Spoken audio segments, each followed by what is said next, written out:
PCVR gaming gets you way better visuals and access to thousands of new games and mods that make gaming on your wireless VR headset absolutely insane. But this can fall to pieces if you don't set things up 100% and get this all working perfectly. Today I'm going to cover a standalone router setup. Welcome programs to part 4 of my 13 video course on wireless PCVR gaming. This is the complete guide, so if you want to know what good truly looks like and how to get it, then stay locked, enjoy, and I hope it helps.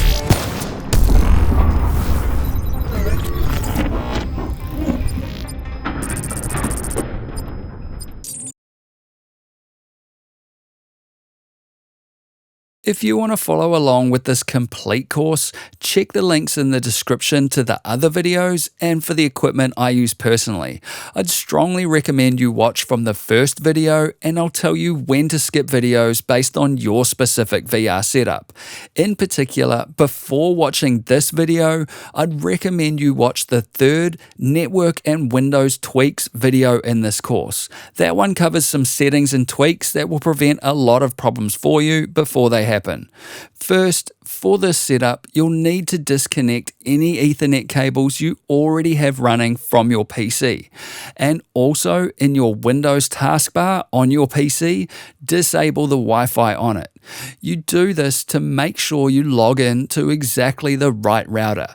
Now, run a Cat5e or higher spec Ethernet cable from a LAN port on your standalone router into an Ethernet port on your gaming PC, or your gaming PC's USB-C to Ethernet adapter if that's what you're using.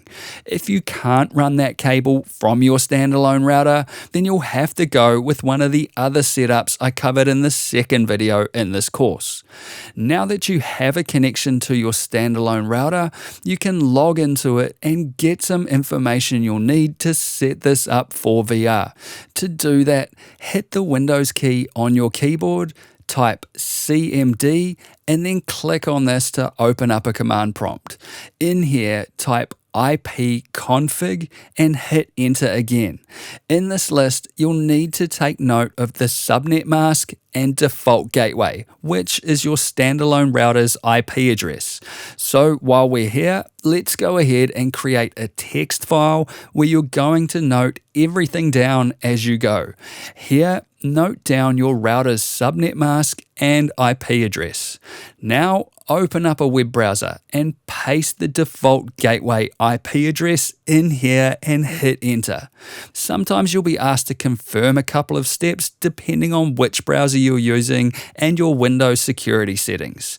Now that you're at your router's login screen, put in the login details of your standalone router using your router's administrator account name and password.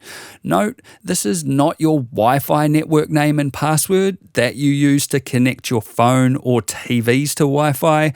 It's the user account or administrator account name and password that logs you into your router. By default, this is usually admin or admin password, and you can easily search this online, or it may be written on the bottom of your router if you're not sure. If you've set your own username and password previously, you'll use those details instead. If you can't remember or find your login details, you'll either need to factory reset your router and start the setup process again for that router.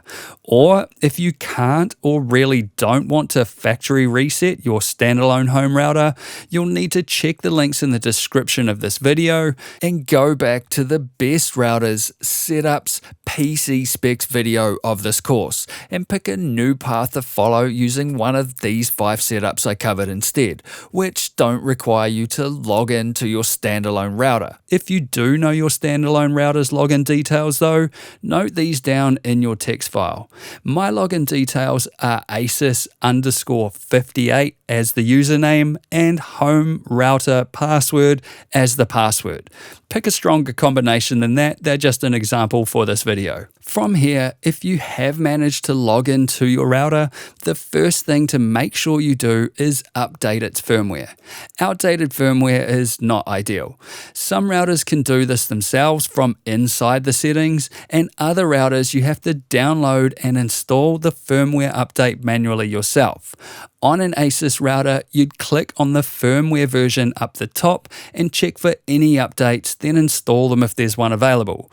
On a TP-Link router or any other router that requires you to manually download and install the correct firmware yourself, search online for the make and model of whatever brand router you have and go to the main official link for it. And what you're looking for is a support page and or a download section where you can search for and then download the latest firmware for your router. Just be aware that some routers have different hardware versions, and it's very important that you read any instructions carefully on how to download the exact right firmware for the hardware version of router you have. The wrong firmware can brick your router and void your warranty. For example, on the TP-Link website, it shows that I can find my router's hardware version on the bottom of my router, and I can see that my router is a version 1 and uses the EU firmware. And so back on the firmware download tab, I'd look for the latest version 1 EU firmware and download that to my PC. Once that's done, find the downloaded file on your PC, right-click it, and then extract the firmware file. Once you have your firmware file, you can follow the instructions in the manual to install it. Or for TP-Link routers specifically, while you're logged into your router's settings page through a web browser like I showed you before, go to the Advanced menu, System, Firmware Update, and browse for the firmware update file you just downloaded and extracted. Then update your router. On my old Mercusys router, the firmware update is installed from within the router settings by going to the Advanced tab under System Tools and Firmware Upgrade. So you can see how similar these all are, and it's the same for any router out there. Now you've logged into your router and updated it, the next thing to do is make sure your Ethernet is set to a private network. To do that, hit the Windows key on your keyboard, type Settings, and go in there. Click on Network and Internet, click Ethernet, and then set this to a private network. If, like me on my Windows 10 PC, you see 2 Ethernet adapters in here because you have more than one Ethernet port on your PC, select the one that says connected. If you don't see the option in here to set your network to public or private, hit the Windows key on your keyboard, type PowerShell, right-click that, choose Run as Administrator, and click yes if you get this prompt. Now go to the description of this video and look for the PowerShell private connection commands in there. Select the first one, copy it, and in PowerShell, paste that in here and hit enter.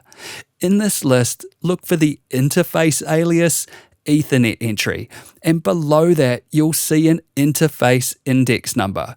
Now go back to the description of this video and copy the second line of text from there.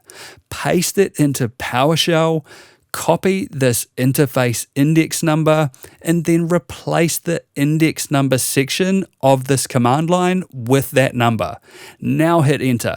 Now if you run that first command again, you'll see that your Ethernet interface is set to private, and that's that.